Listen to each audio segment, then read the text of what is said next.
Thank you. Please be seated. Prefect joke of the day. What do we want? Airplane noises. When do we want them? Meow.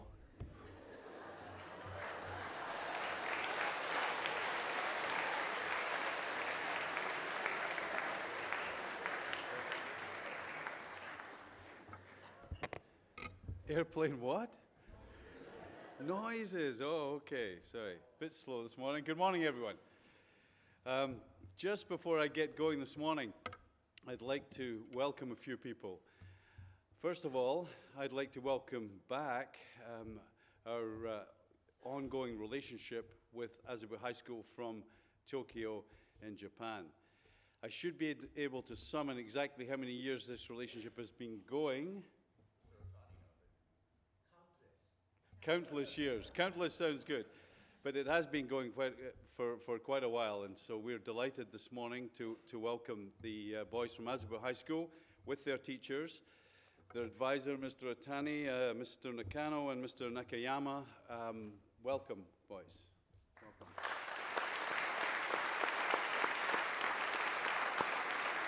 Thank you.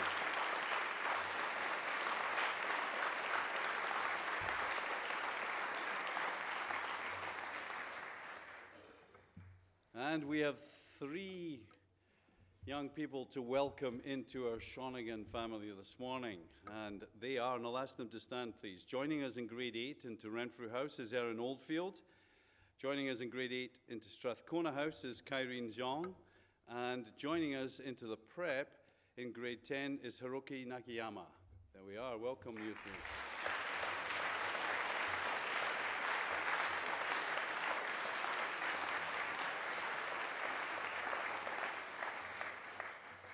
So as I mentioned to you yesterday, it is so good to be back, but I'll have more to say about that in just a minute. First of all, I want to hear from some students. So some student voices. A few weeks ago, the robotics group competed in the provincials, and we missed the opportunity at that time to have Stefan Esquivel tell us all about that. But Stefan is coming up right now as I speak, and he's going to tell us about the robotics provincials. Thank you, Stefan.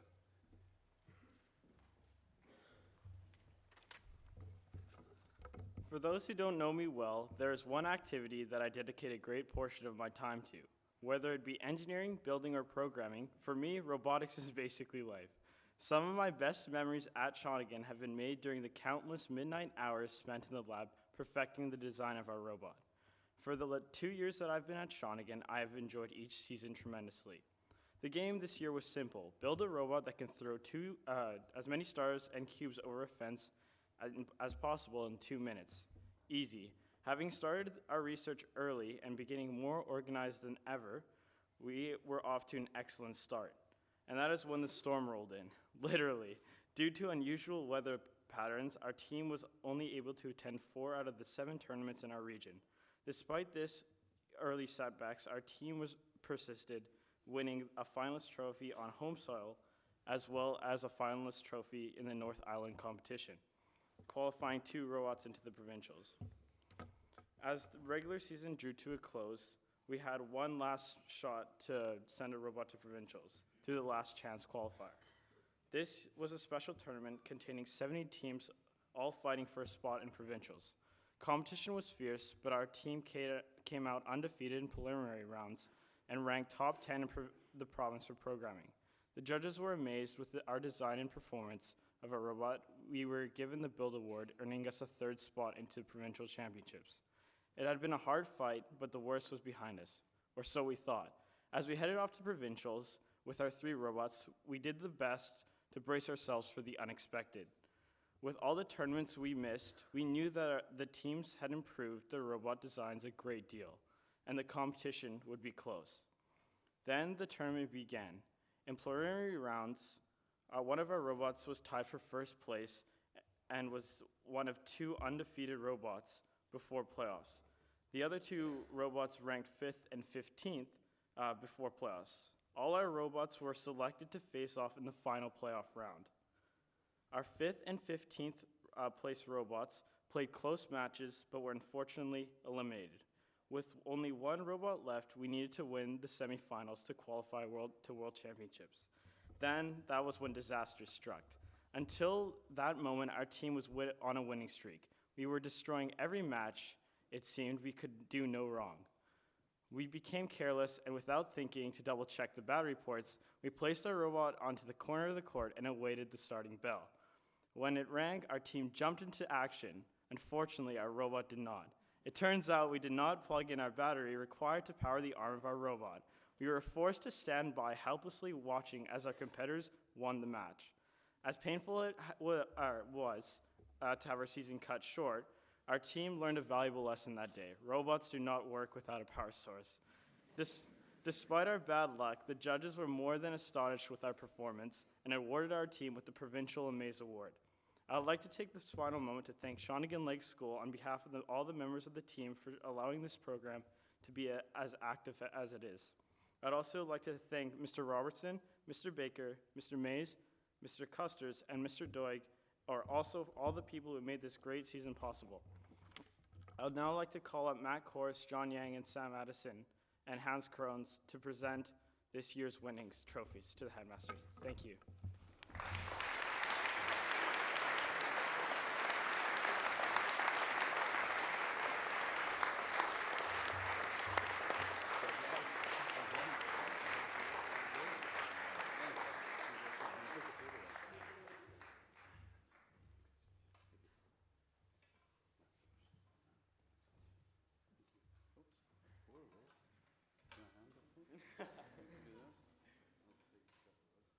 We'll keep this one.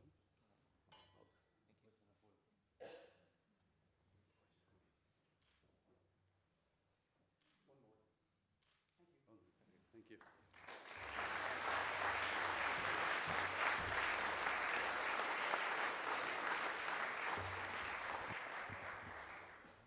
Thank you, Stefan, for that really good insight into the whole world of robotics. It just goes to show that no matter how much skill and intelligence and effort you bring to something, you've got to attend to the littlest details. Good lesson there for us all.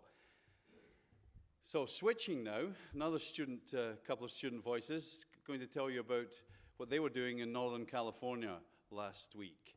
And that would be Nathan Goliath and Brenner Kaleva. Here we go, boys.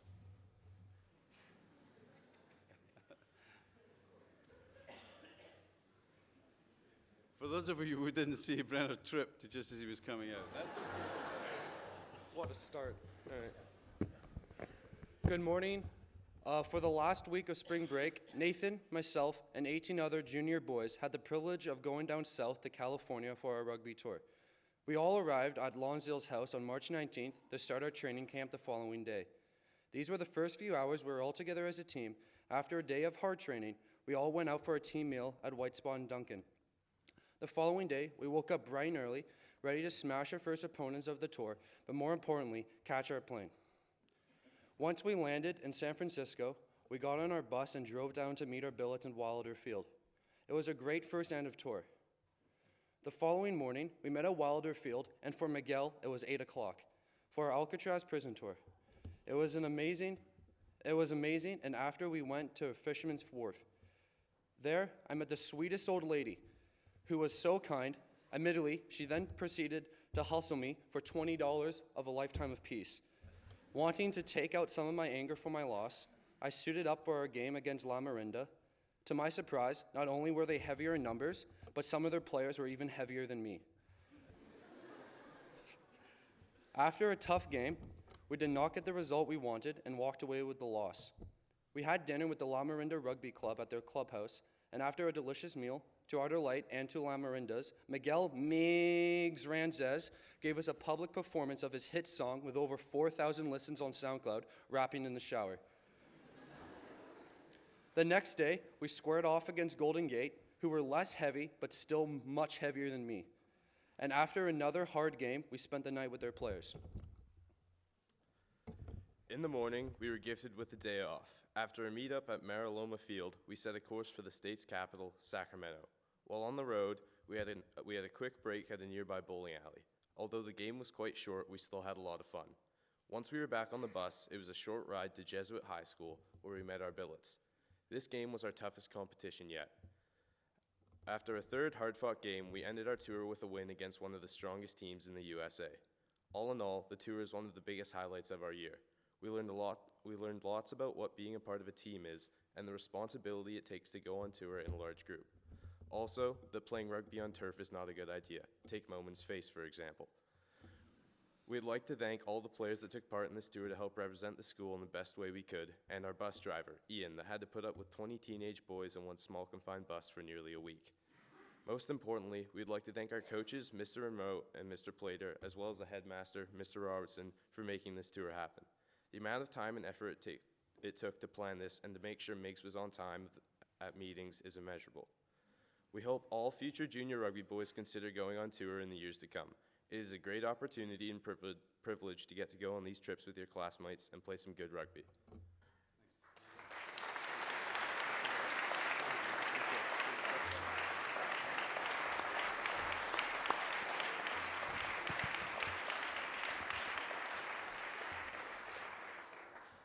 Well done, boys. That was the grade 10 boys rugby. And now to talk about the senior boys rugby, we were on a great adventure in England. I would ask Seth Purdy to come up, please. Oh, it's not Seth Purdy, it's Carter Miller. Hi, Carter. Come on in.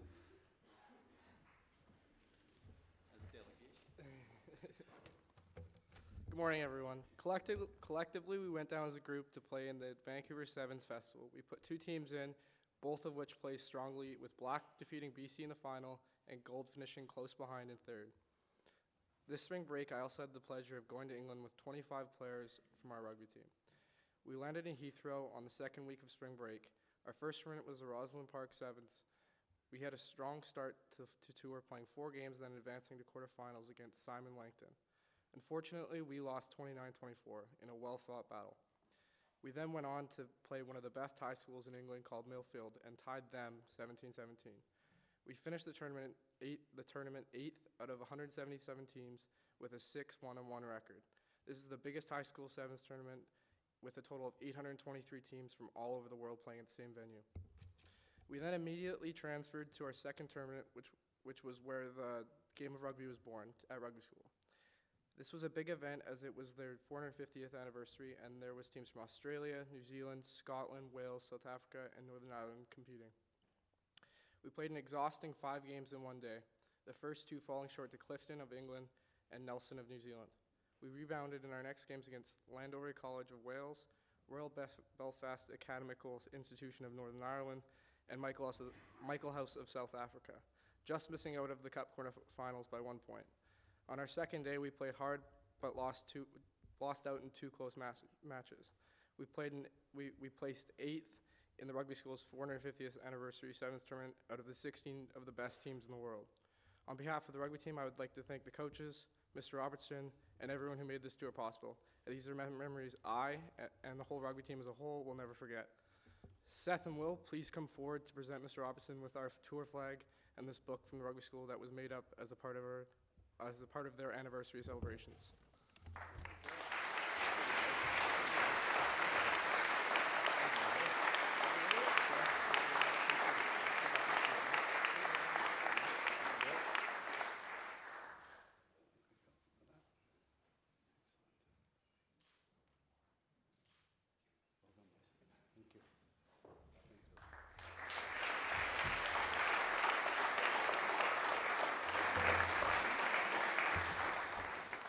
Thank you, boys.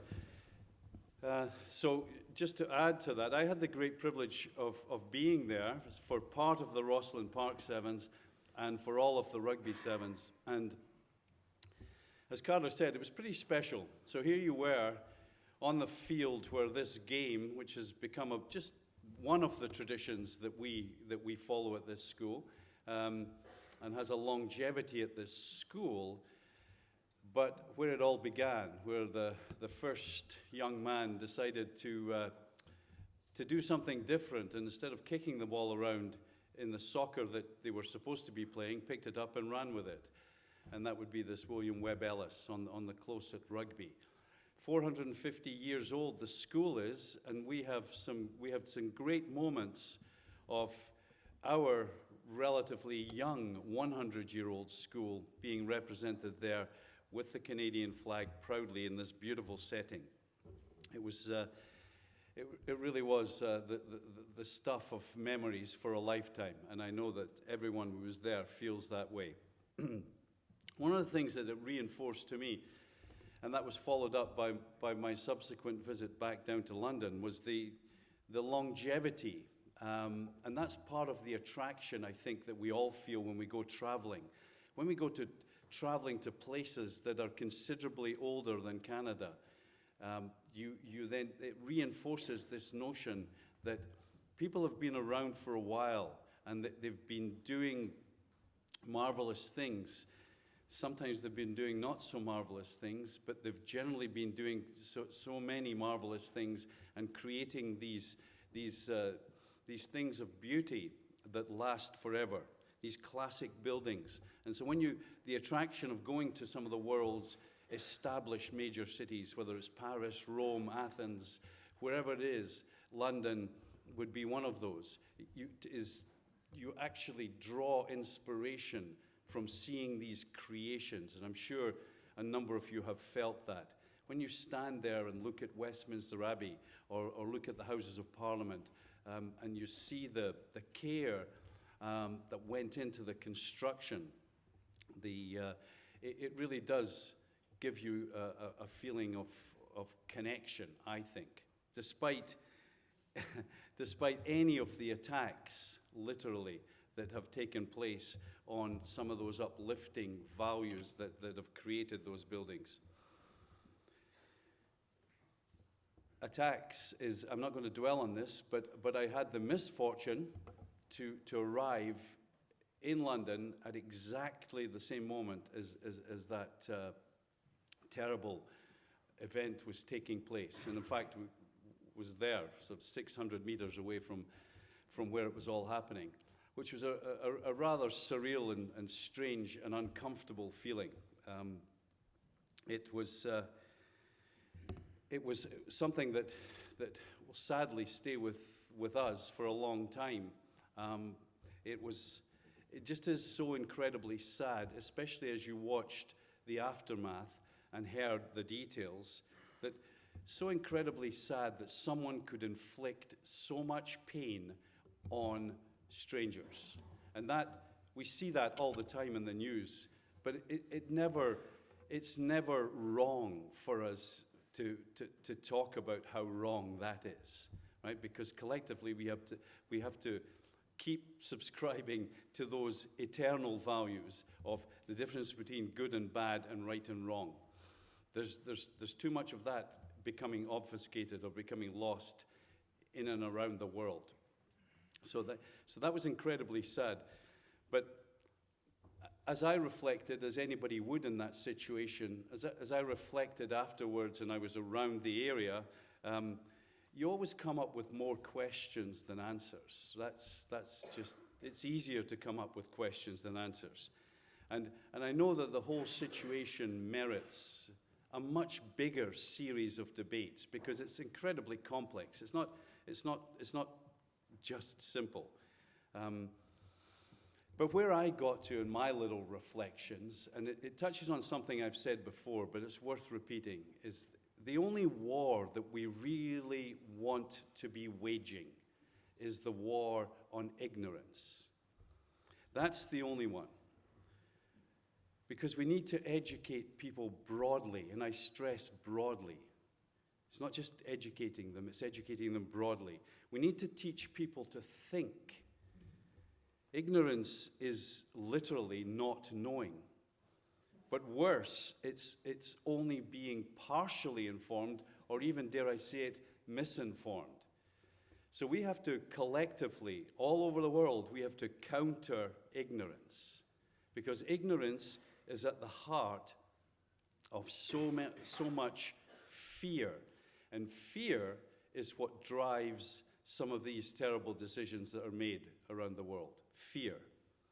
And fear is something that we collectively have to spread the message about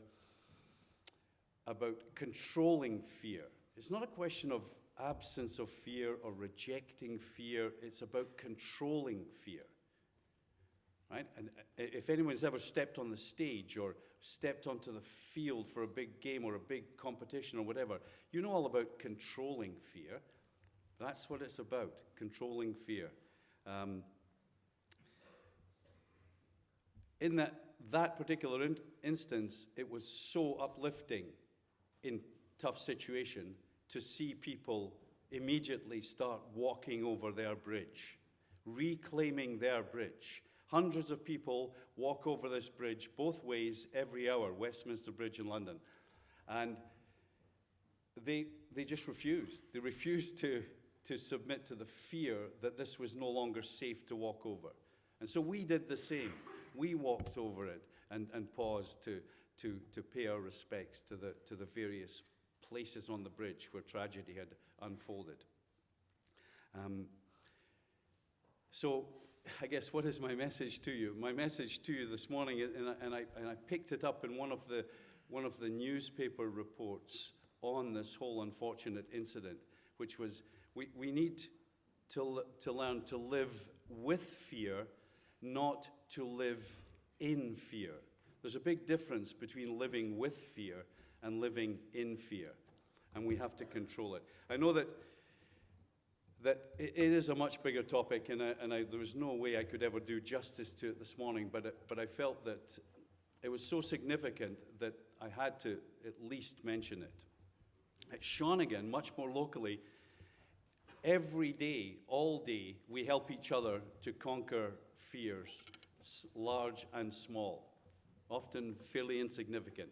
But the helping each other to conquer fears is a key part of the community that we've created here, people, and keep it going and be proud of it. Thank you.